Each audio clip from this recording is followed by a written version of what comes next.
This is your Lead Left vodcast for the week of April 13th. I'm Randy Schwimmer. Welcome back.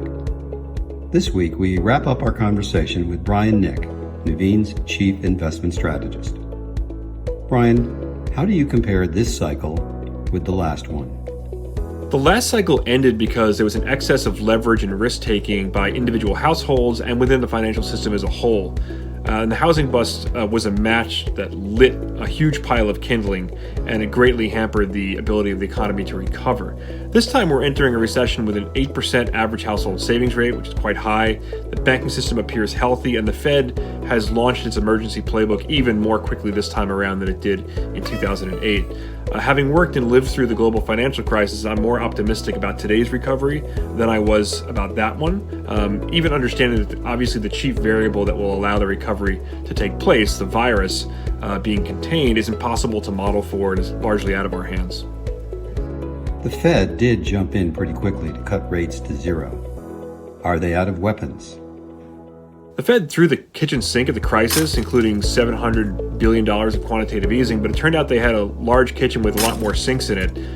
They're now buying an unlimited quantity of assets, and they're also finding ways to buy different kinds of assets, including corporate bonds, municipal bonds, and even ETFs.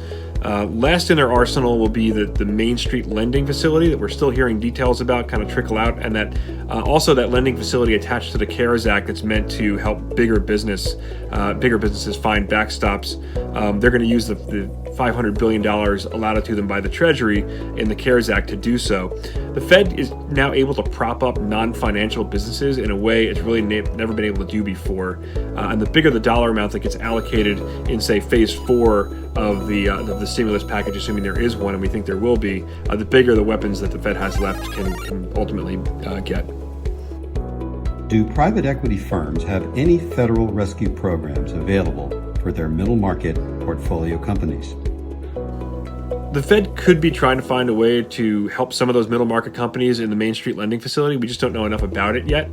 The idea is to target companies too large to be eligible for the SBA program, but also too small for the CARES Act and the corporate bond market. Of course, there are more phases to come in the stimulus package to be rolled out, we think.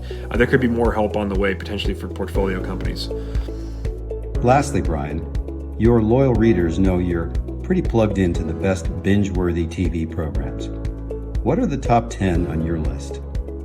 I'm going to assume that people haven't seen any television, that this is essentially an alien that's come down to Earth and never seen any of these shows. Some of them are quite popular, but my recommendations would be for binge watching The Wire, Breaking Bad, and then Better Call Saul, which is still going on as a sort of a sequel to that, Deadwood, Mad Men, The Americans on FX, The Crown on Netflix, Game of Thrones, despite the terrible ending, Sherlock, the BBC Sherlock, with Benedict Cumberbatch, Curb Your Enthusiasm, obviously, Larry David is all of our life coaches right now, and then Carnival, if you want kind of a weird one. HBO canceled the show after 2 seasons, but it was really good and weird. Worth a look if you like that. I'd also recommend podcasts. If you're bored at home, a podcast network one's called Binge Mode, where they recap every episode of Game of Thrones, every Star Wars movie, and every Harry Potter book and film. That'll keep you busy for a while. And there's also one called The Rewatchables, where they do deep dives, sometimes 2 hours or more, on movies that are easy to rewatch. That's been a fun one as well. Used to doing that on commutes. Now it's getting harder to find the time. Thanks very much for having me, Randy. I look forward to doing it again soon. Thank you, Brian. Next week, we continue our COVID-19 series with a look at affected industries, the best and the worst.